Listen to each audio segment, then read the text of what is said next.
Bien, bonjour à toutes et à tous. Nous allons reprendre ce cours sur les finances dans le cadre du module 3, finances. Voilà. Et nous allons reprendre au programme 3, banque. Nous en étions arrivés donc à la section première. On avait vu les banques trompées par des montages savants et ça avait atteint même Dassault. Bon. Ensuite, on avait vu qu'il y avait des banques moins chères que d'autres, à surveiller chaque année au-delà de ce principe. Et nous en sommes maintenant au paragraphe 3, les intérêts bancaires sur logement en état futur d'achèvement. Voyons voir de quoi il s'agit. Lorsqu'on est locataire et que l'on paie déjà le loyer, il faut éviter d'acheter un logement en état futur d'achèvement car les frais bancaires sont trop élevés. Bon, c'est un principe à vérifier aussi si c'est permanent. Voilà, éviter d'acheter un logement en état futur d'achèvement lorsqu'on est locataire. Deuxième point, lorsqu'on achète dans l'ancien, le prêt immobilier est généralement libéré en une seule fois, dès la signature chez le notaire. L'amortissement du prêt commence le mois suivant. C'est rapide, donc voilà. Donc voilà les principes, des principes qui gouvernent l'achat d'un logement futur d'un ancien.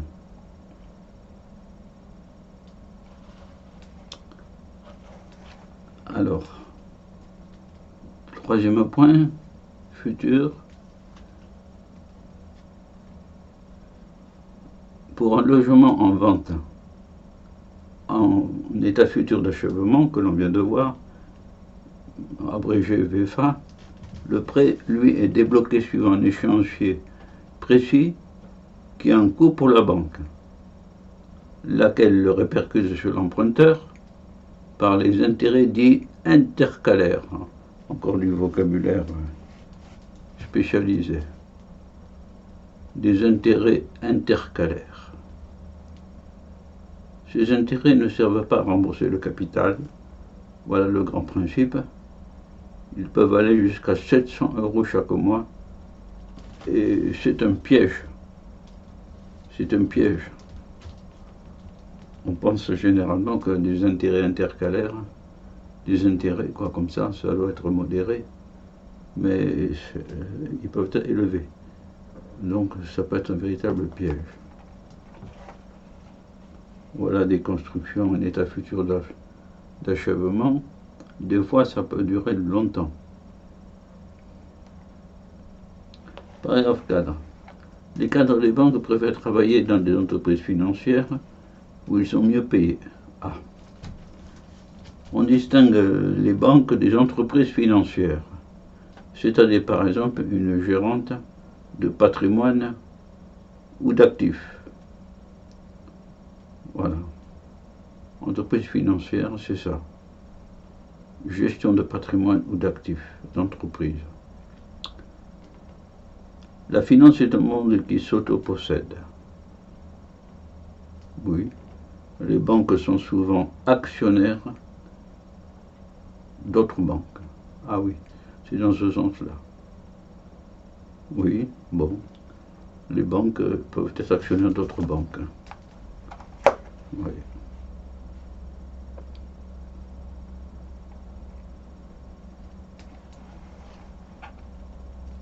Les fonds mutuels. Les fonds mutuels sont actionnaires d'entreprises.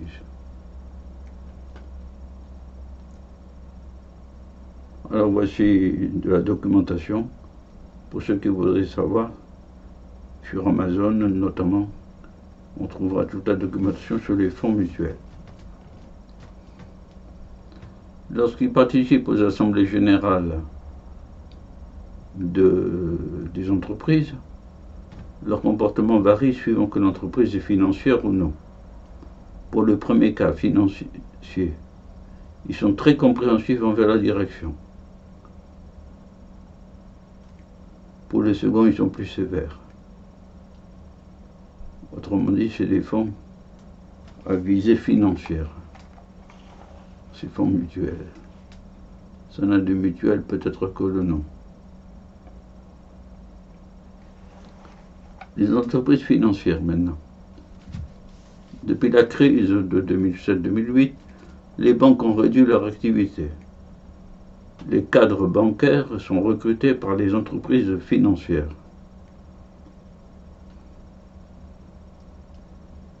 Oui, voilà. On vient de le voir précédemment. Les salaires sont plus élevés. Pendant longtemps, les banquiers d'affaires gagnaient beaucoup plus que les gérants. Maintenant, c'est l'inverse. Bon, les gérants de fortune donc gagnent plus que les banquiers d'affaires maintenant. Bon. Les entreprises financières présentent le grand avantage d'être moins réglementées. Bon, c'est à savoir.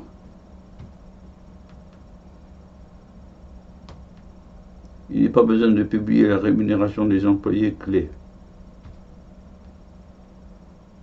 Le code staff dans les entreprises financières. Donc, c'est intéressant. C'est-à-dire la rémunération des dirigeants. Voilà ce que ça veut dire.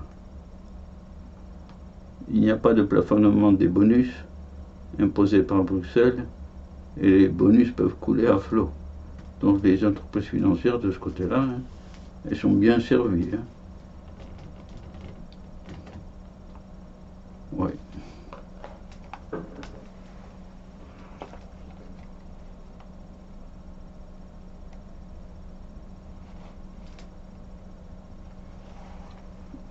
Cinquième rubrique, les actionnaires au pouvoir. Résumé. Un rapport d'une ONG sur le CAC 40 dispose que les actionnaires prennent le pouvoir dans les entreprises et sont suivis par les PDG. Les actionnaires, c'est ceux qui apportent le capital.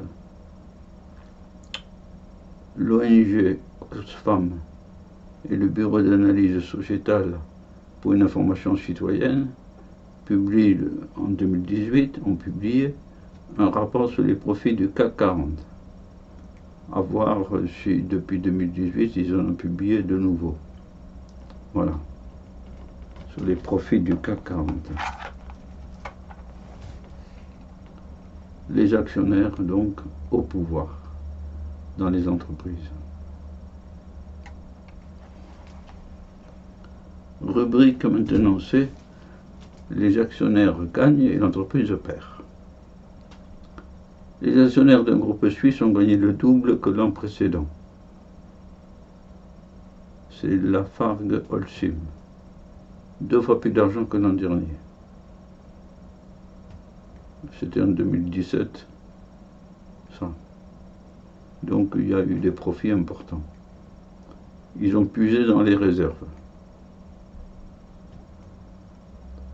Ceci en dépit de scandales d'avoir financé l'État islamique. Oui, bon.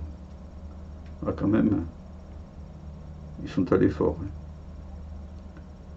Et aussi d'avoir fait perdre à l'entreprise 1,5 milliard d'euros en 2017. Oui, donc c'est postérieur à 2017, cette information. Donc les actionnaires s'en mettent plein les poches. Voilà. Il y a un déficit de communication avec eux. Depuis que les actionnaires votent la rémunération des dirigeants, il faut davantage de communication. c'est les actionnaires qui votent la rémunération des dirigeants. Il faut donc qu'il y ait de la communication, quand même. La règle des 3/3 de Nicolas Sarkozy. En 2009, le président Nicolas Sarkozy avait préconisé un partage par tiers.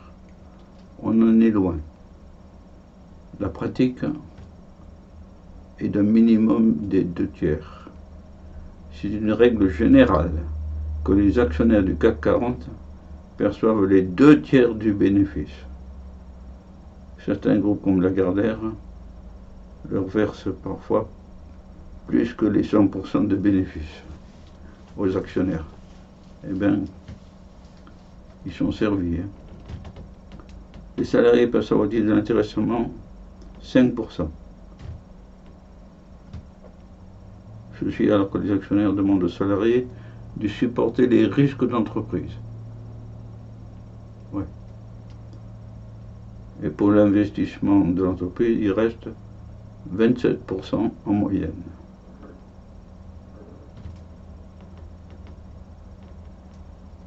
Donc, les souhaits de Nicolas Sarkozy ne sont pas exaucés.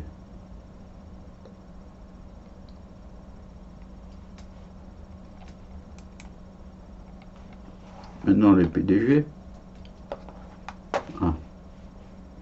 Les PDG gagnent 119 fois plus que la moyenne des salaires de l'entreprise. 119 fois plus. Alors, depuis 2009, depuis la crise, donc, les salaires des PDG ont augmenté 2 fois plus vite que la moyenne des salaires de leur entreprise. Ils gagnent 119 fois plus que cette moyenne, que les salaires de l'entreprise. 119 fois plus. Oui. La part de la rémunération des PDG, dépendant directement de la bourse, atteint 54%.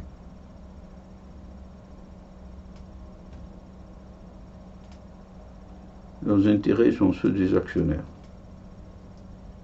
Les actionnaires, les entreprises de cotées en bourse, les actions sont cotées en bourse. Donc ça atteint 50% de ces actions.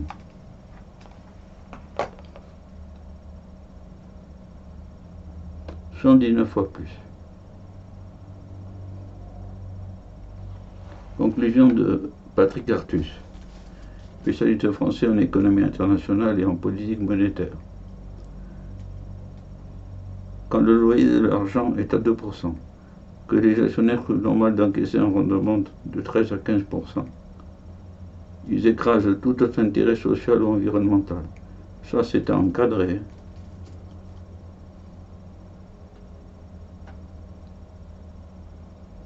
Et ils procèdent à de justes rachats d'actions.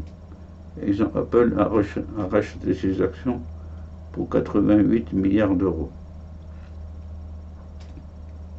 Oui, bon, tout ça c'est...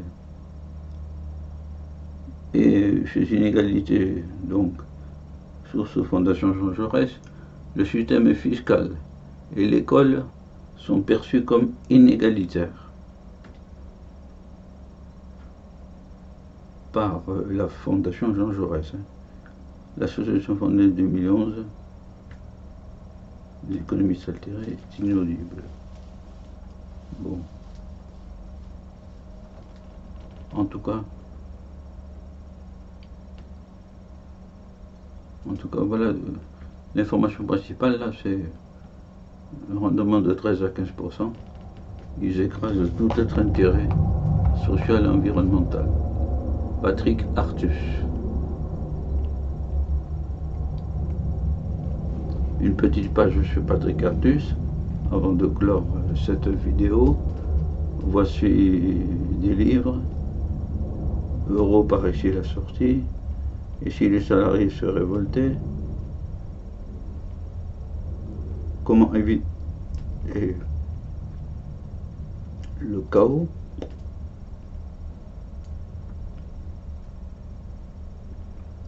Quelle perspective pour les banques? Patrick Artus est un grand spécialiste, donc La lecture de ce livre mérite, pour tous ceux qui se passionnent, donc, d'être faite si possible. Voilà. Alors, nous avons vu, avec Patrick Artus à la fin, il faut toujours garder le meilleur pour la fin, hein, les actionnaires au pouvoir. Voilà. Rémunération 117 fois supérieure à la moyenne des salaires des entreprises. Ouais. Nous passons maintenant aux banques centrales. Voilà. Et d'ici que je réalise la vidéo sur les banques centrales, je vous souhaite de retenir quelque chose de cette vidéo dont vous avez la synthèse ici. Voilà.